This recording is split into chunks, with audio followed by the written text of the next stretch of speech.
David Cohen is the guy you call when the ad industry smells smoke and the exits are jammed. As CEO of the IAB, that's the Internet Advertising Bureau, he's the one tasked with keeping the tent from collapsing, while also convincing everyone inside to stop fighting over who owns the fire.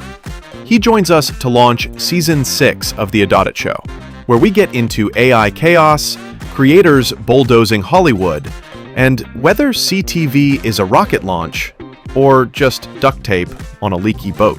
Multi-billion-dollar complex federal court litigation. We do it day in, day out. And we've built a team dedicated to doing nothing but keeping you safe in the most dangerous litigation in the world.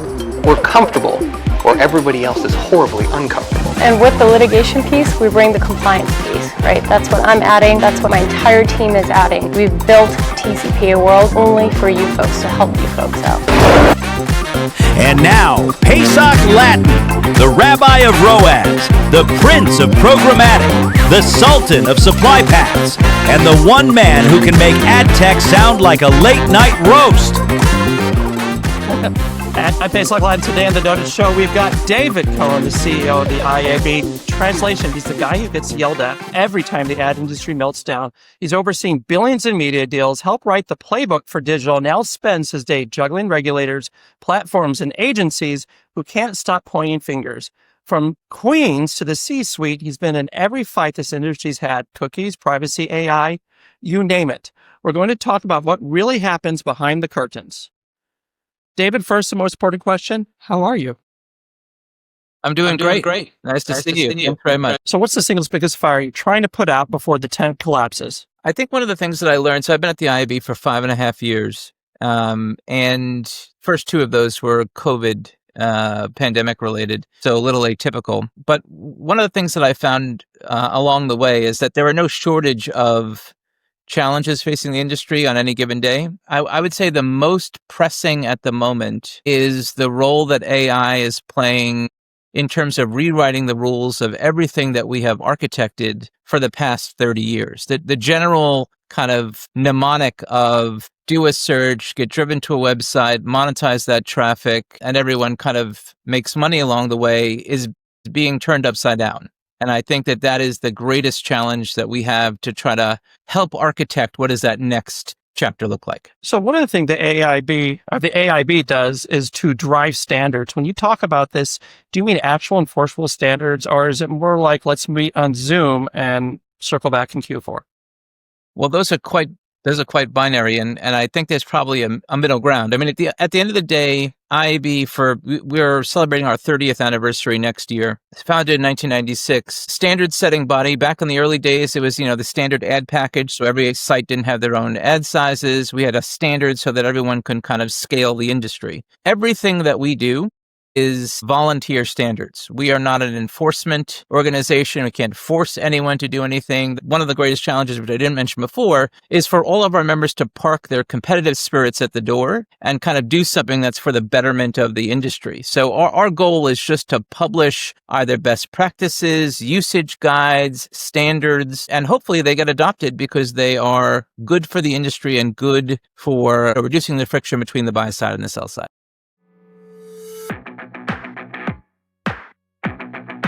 If last touch attribution worked, your waiter would take full credit for your meal. We make sure the chef gets credit too. Incremental. Have you ever had to strong arm the industry into changing? I wouldn't say that. No, I don't think, there are others that do the speaking for us. So I remember back to the day when viewability was a thing. We had Mark Pritchard, who came on stage at ALM, our annual leadership meeting, our big announcement, and basically said that if you're not adopting a viewability standard, you're not going to get any P&G money. And the industry snapped to fairly quickly. So there, as we all know, we've been doing this for some time. The buy side, brands and agencies, are generally the ones that drive standards adoption. If the money is behind kind of the things that we're doing, things happen. Is your day-to-day more like building a rocket ship in midair or duct taping a boat that's leaking from 12 holes? I think building a plane while flying it, which I guess is more analogous to your first building a rocket ship analogy, is probably more like it. I think that we're The industry, you can say whatever you want about it, but I don't think there are many industries that have grown double digits for almost 30 years. I mean, we are ascendant into the fact that, every year the industry grows. We now have commerce media. We now have AI. We now have creators. We have streaming. We have podcasts. I mean, we are definitely an industry of innovation. The challenge is, as there is so much going on, how do you build that with some guardrails responsibly to make sure that we're setting ourselves up for future success, not just a quick hit, to the bottom line. So what do you think the biggest misconception about the IAB is? That's a great question, Pesach. That when I joined IAB, two things came up, which I think epitomize the misconceptions. Number one, you're in the pocket of Google and Facebook, which was kind of now obviously Meta. And number two, you can't be all things to all people. I remember vividly, there was an Ad Exchanger article that it was kind of like IAB is losing its way. And that was right before I joined. I thought, wow, this is a great place for me to join. Maybe I can help fix that. And I think on both of those dimensions, they're certainly not true. So we are not in the pocket of the big platforms. We are in the business of growing the digital ecosystem or the digital economy for all cohorts. One of the things that we've done, I think, a reasonably good job of is to get everybody in the boat: agencies, brands, Adtech, publishers, and platforms. So the misconception is that we're all about what's good for Google and Meta, which is certainly not true. I think that the other misconception is that we just do standards and events, and we do lots of other things. We have a very advanced learning and development offering. We call it professional development education, PDEC. We have centers of excellence that are based on different topic areas that are driving the industry forward in different kind of specific cohorts. So I would say those are the two. Number one, you're in the pocket of the big platforms. You can't be effective servicing everybody, and you just work on standards and events. Maybe more of an answer than you wanted. So moving on, you spoke a little bit about creators who are eating Hollywood's lunch faster than Netflix cancels a show. So my question for you, is this a temporary gold rush before Hollywood bulldozes it and slaps into Starbucks? Or are the indie shops like Darman really going to stick around? I've realized a long time ago, predicting the future is notoriously tricky business. But I would say it's pretty clear that creators are here to stay.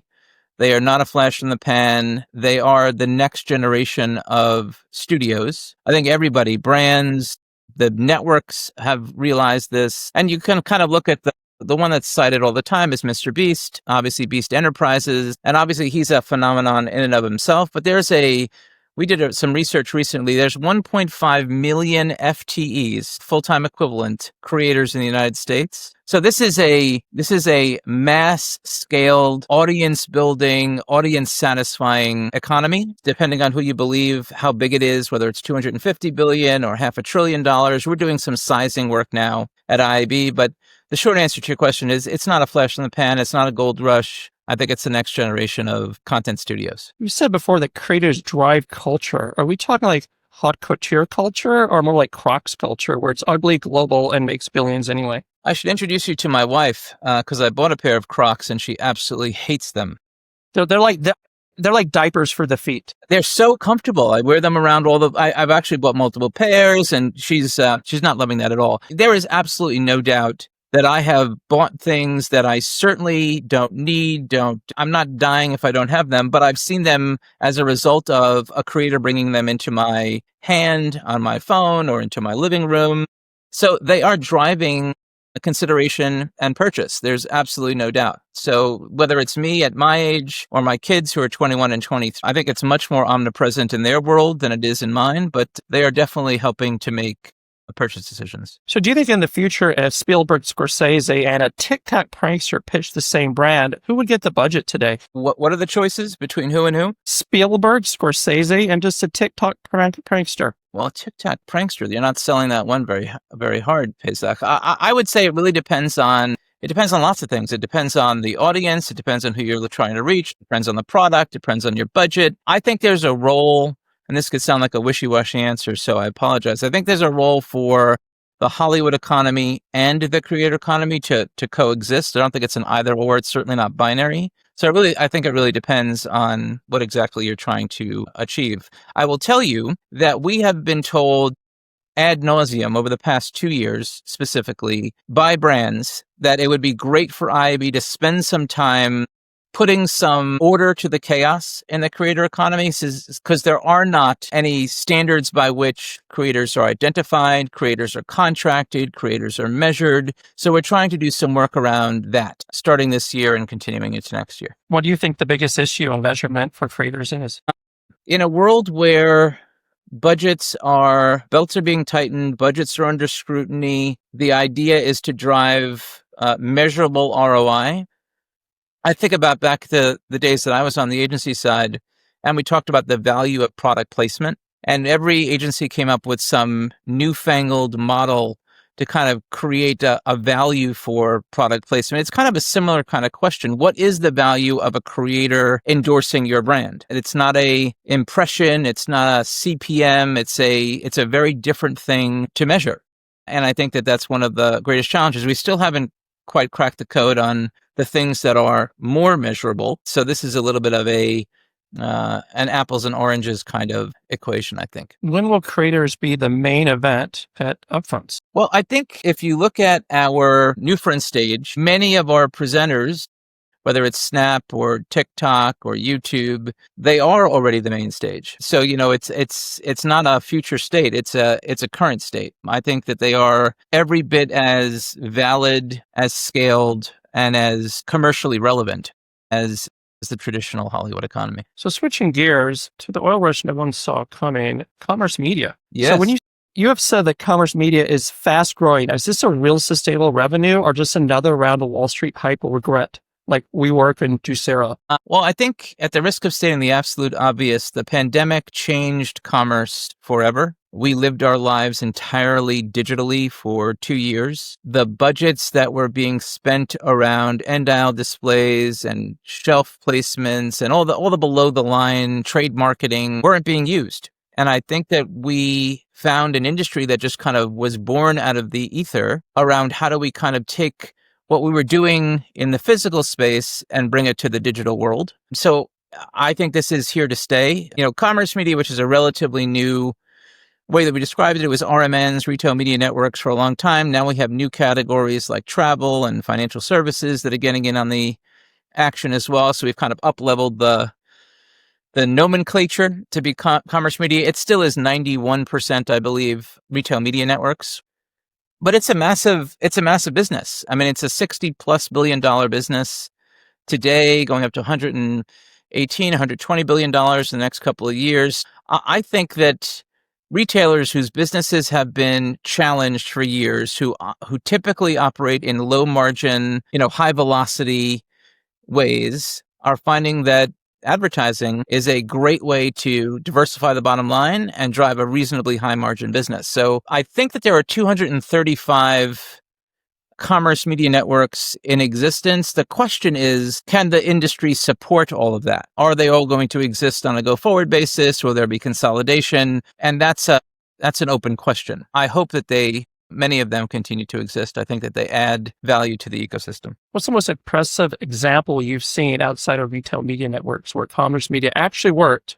It wasn't just lipstick in a loyalty program. We had a event maybe 2 weeks ago. Time kind of blurs, but it was our Connected Commerce Summit. And on stage, we heard about an example that Chase did with Air Canada. And you would think that Chase wouldn't necessarily be a place that would be a great fertile area for marketing and advertising, but they talked about it was a 30-day campaign with clear, measurable results, additional folks being brought into the Air Canada franchise, additional revenue being generated. So that's the one that comes to mind as a reasonably atypical example in that space. Do you see the commerce media as brand building play, or is it just retail media with a fancier buzzword?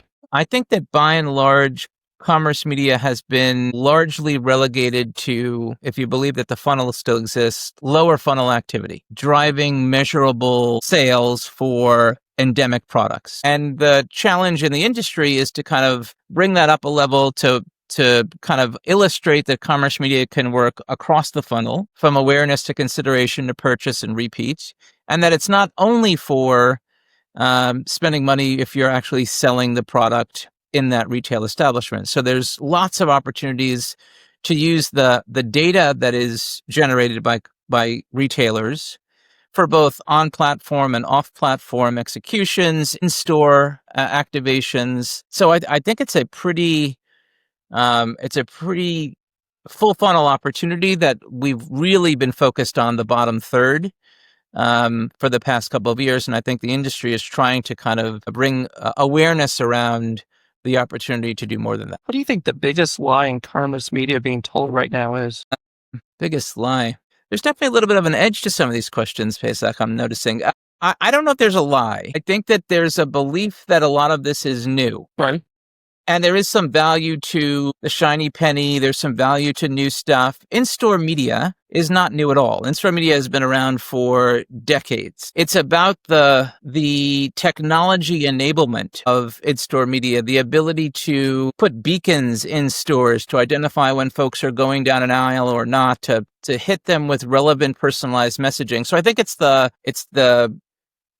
technology that has been applied to in-store as an example. That is the biggest kind of lie. None of this is new. We've been doing in-store media for a long time. It's just what is the new version of that would be my answer to that question. So moving on to the streaming Hunger Games, every platform swears to the future of TV.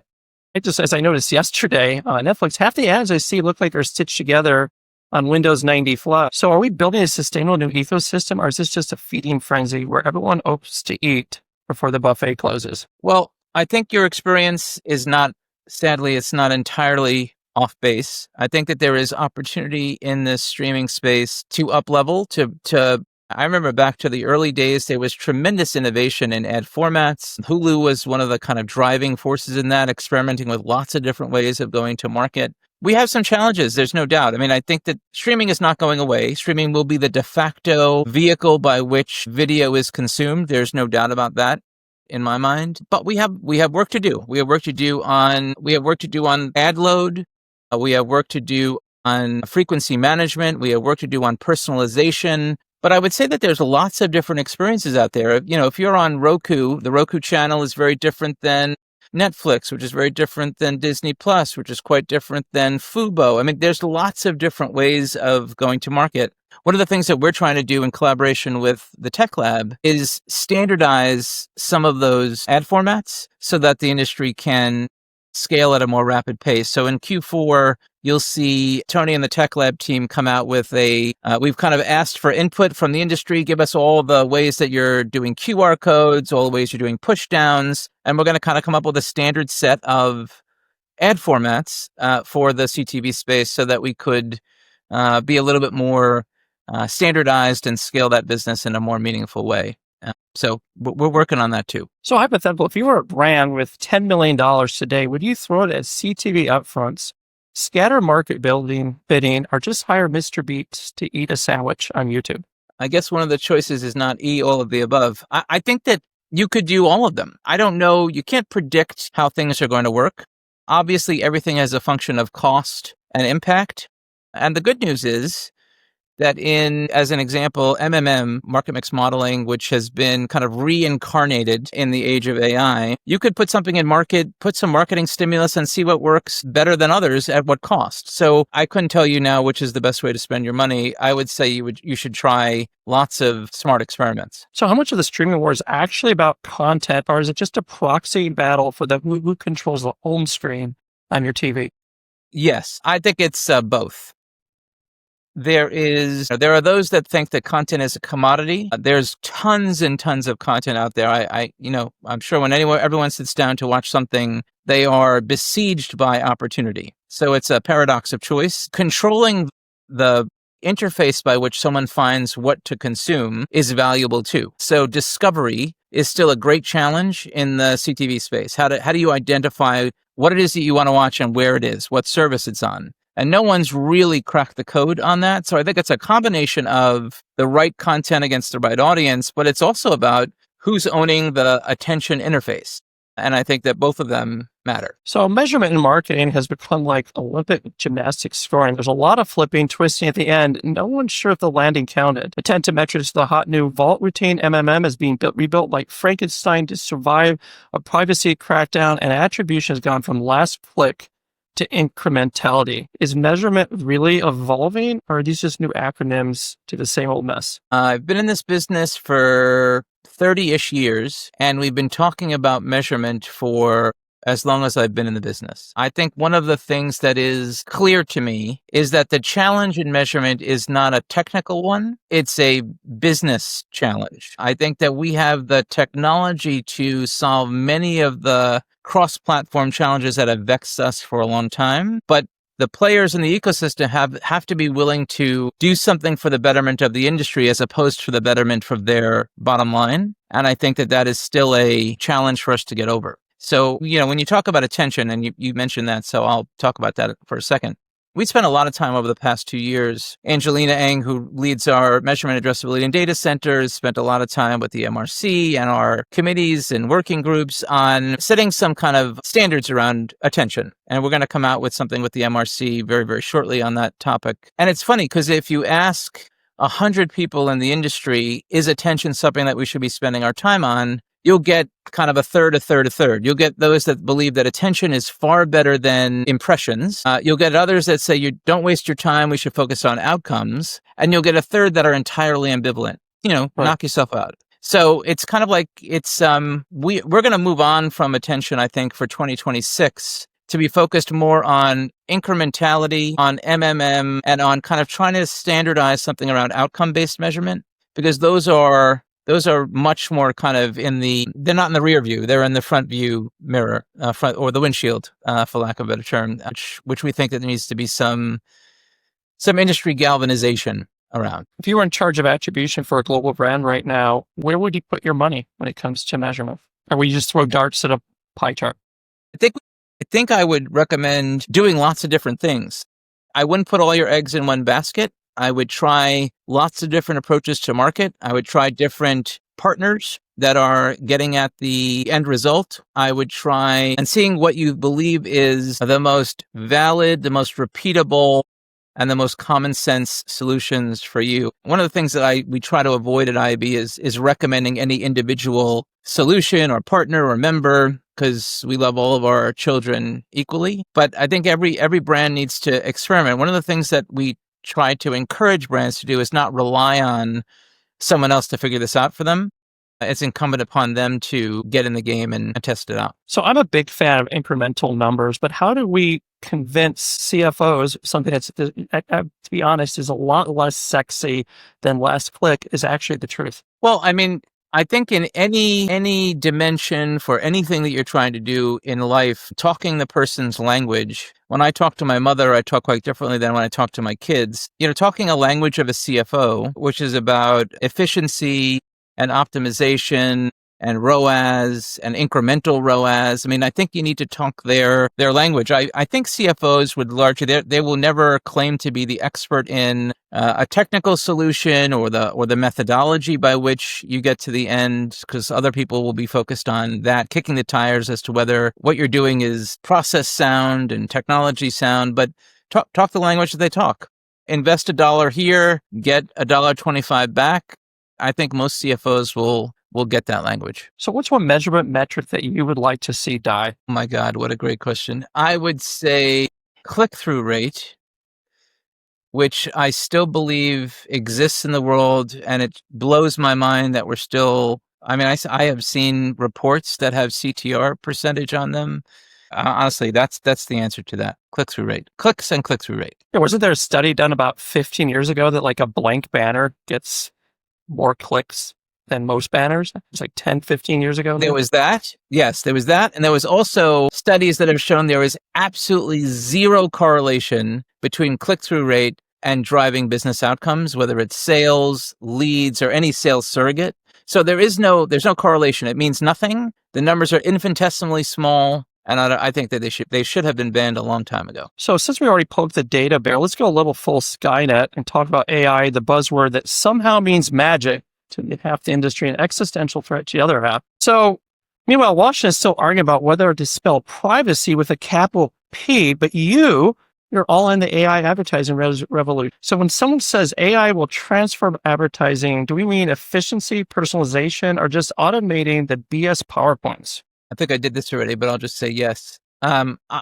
we just published an AI use case map guide. It's an interactive element that's on our website that looks at all the different parts of the media planning and buying and optimization ecosystem. And we're going to actually supplement it with some specific examples of companies that are playing in each one of those. But whether it is insights generation, to actual buying, to optimization, to creative versioning, to personalization. I mean, the whole gamut will be touched by AI. I know the industry for the moment is focused on efficiency, not shockingly. Publisher side, agency side is looking at doing more with less human capital and having machines do a lot of that work. In fact, we hear that many contracts that clients have with agencies is based on the guarantee that over time you'll need less people to work on the business because it will be replaced by AI. I think on the publisher side, the operations side of the business, the optimization side of the business, I think AI is taking over a good bit of that.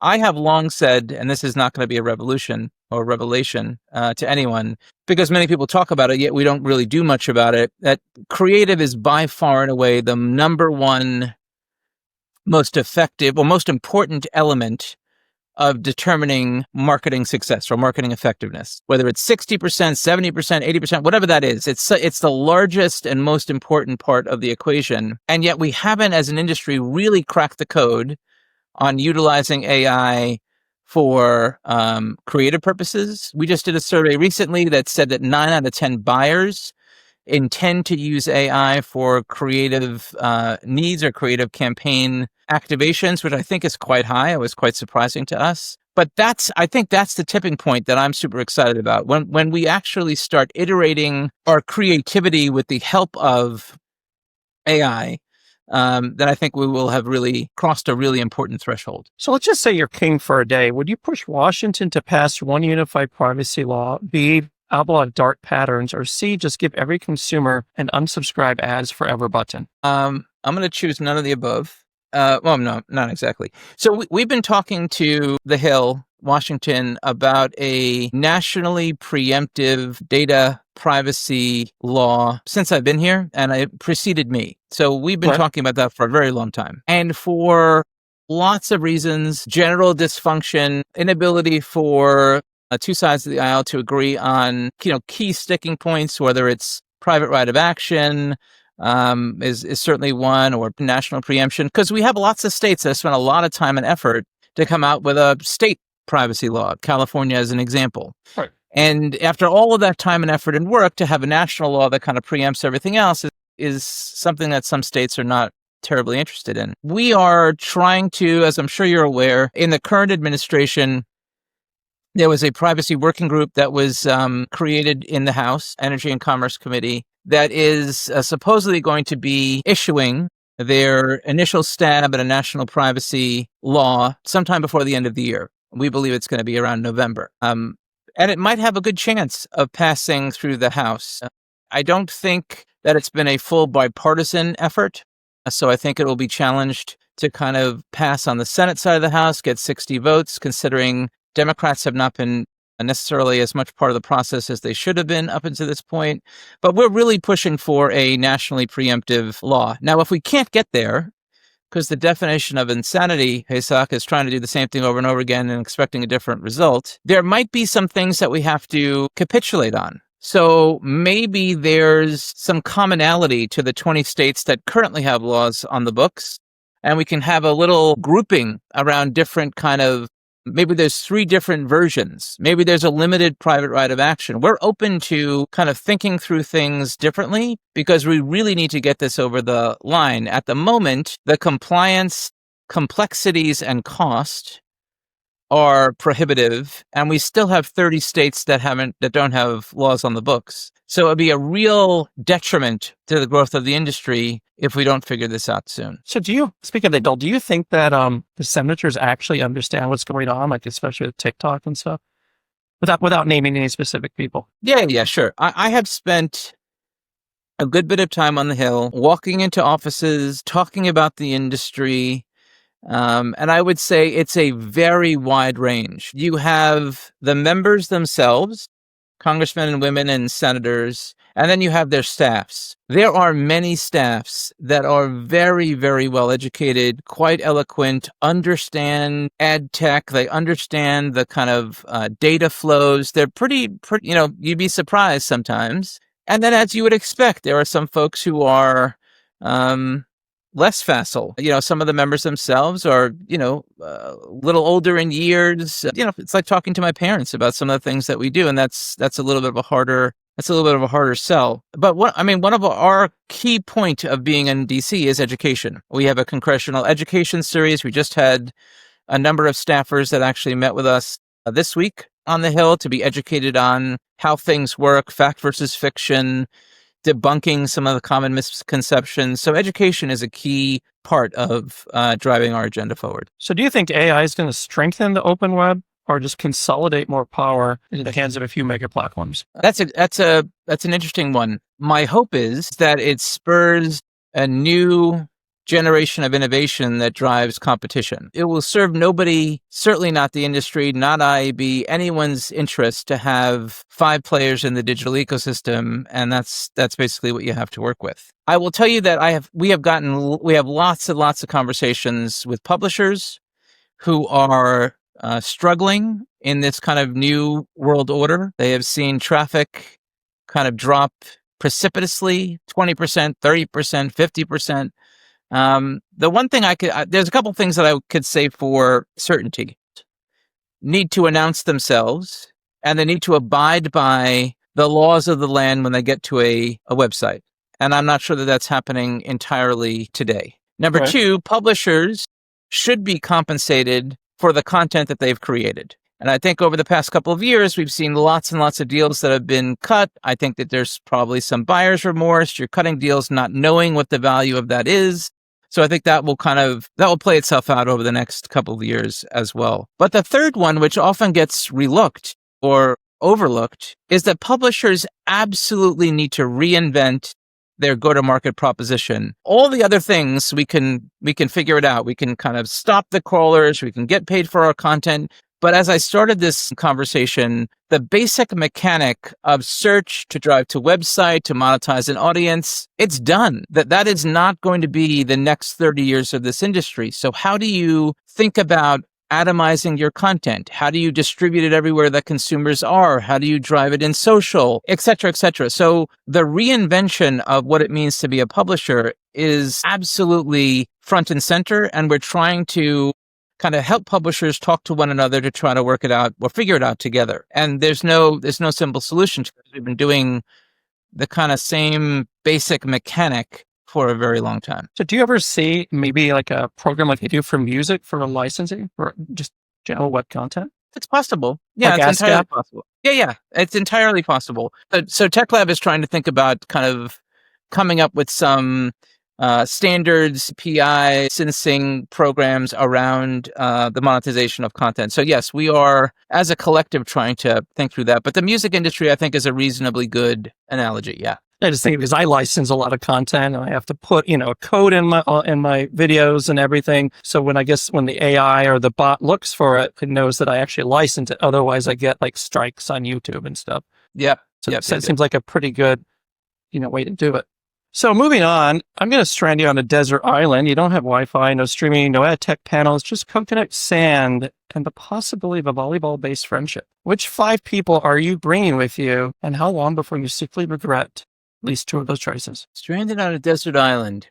Of all the things that I worried about, that's definitely not at the top of the list. But I would say, as opposed to picking, well, obviously the number one, I need to have my family. So I think I've already got 5. So I've got my 2 dogs, I got my 2 daughters, I have my wife. So that's the whole island. But I think in all reality, I would bring a creator along with me to kind of document our trials and tribulations, so that we can have someone else could experience like the Gilligan's Island that we're living through. I would definitely want like a MacGyver-like guy. I consider myself to be fairly handy there, but a survivalist. Like, how am I going to hunt and fish and build a fire and all that stuff? I'd love to have a technologist. I'd love to have someone that kind of can build a satellite dish and get me out of that place. And then obviously, Pesach, I would want a policy expert to make sure I was compliant with all the local laws. So which one dies first in this always scenario, and why is it the policy expert? Well, I think the policy expert will probably die first, sadly, because he has no survival skills, no creator skills. You don't need compliance memos while you're starving. You don't need compliance memos while you're starving. That's right. So I'd say he'd be the first to go, or she would be the first to go. So you said you're going to bring your wife and kids to the island. So who's going to take charge? Well, that should be relatively obvious for anyone who's married. My wife will definitely be the chief. I'll be the subordinate. My daughters are fairly bossy as well, so perhaps they'll take some control. We have 2 Boston Terriers, Bowie and Duncan. Bowie is quite domineering, so perhaps she'll rein us in. What do your kids say you do for a living? Well, that's a hysterical question. I cannot tell you how many times we've had that conversation. And when I was on the agency side of the business, it was fairly easy to say that I buy advertising time or buy advertising space. And now that I'm in a trade association, we've gotten a couple of bullets that they routinely recite. So you do standards, you run events, they know I'm in the digital advertising space because I ask them all the time what they think about this on TikTok or that on Snapchat or this on YouTube, or have you heard of this creator? So they know the general space that I'm in, but I don't know if they exactly know what I do. Describing the role of a trade association to a 21-year-old is not easy. So clarify something. Would you rather have the island have an endless supply of streaming content or a fully stocked minibar? I mean, the obvious answer is the minibar. Yeah, the minibar. If you don't have food or water, you're going to die. So you're not going to stream anymore anyway. What's the most unexpected personal item you'd sneak onto the island, and you can't say Kindle because that's way too respectable? I use a Remarkable 2, which is a kind of a similar kind of device, but everything that I do in life is captured on this Remarkable 2, and all my thoughts, all my thinking, all my notes. And it's kind of uploaded to the cloud, and it's available. What is everywhere. it again? It's called Remarkable 2. It's like I've had many of these kinds of things before, but it's like an iPad that you can write on, but the writing experience is awesome. And it could understand, your writing and make it searchable. It's there are many other versions of it, but it's by far the best experience that I've had so far. So to document any of my trials and tribulations, I'd want a Remarkable 2 Pro with me. And last but not least, when you look back, whether stranded on an island or just surviving in this industry, what is one lesson that you want people to remember about you? Everybody has a brand, what they're known for. And I have, throughout my career, my brand has been about getting shit done. I have been focused on progress over perfection, doing as opposed to just talking about it. And sometimes you break some eggs while you make the omelet, and sometimes it's a messy proposition. I'm in a very, very fortunate position here. I'm joined IAB building on a 25-year foundation of lots of folks that came before me that built an organization that it's respected and has done really good work. I thought of this job and this opportunity as a way of giving back to an industry that I've worked in since its inception and has given me lots of things and my family lots of things. And I feel very privileged and very honored. I'll tell you, the business is not easy. The job is not easy. The role is not easy. But I think we are moving together collectively forward. And of course, we can always do things different and better, but getting shit done and moving the ball forward is definitely what I'd like to be remembered for. Now the fun part is where we try to see your dance skills. I hope that doesn't actually show up. Feelings away, too late. Now I'm falling again, my mistake. That's a wrap on this premiere of the ADOTAT show. A huge thank you to David Cohen, CEO of the IAB, for kicking off Season 6 with energy, honesty, and a vision for where this industry is headed. From AI rewriting the playbook to creators shaping culture to the future of streaming and commerce media, this conversation shows just how much opportunity there still is when the industry works together. Big thanks to our sponsors, Troutman Amin, the lion-hearted partners who always have our back, and Incremental, proving every day that smarter measurement means smarter growth. Season 6 is just beginning, and if today is any indication, it's going to be our best yet. Stay bold, stay curious, and know more than you did yesterday.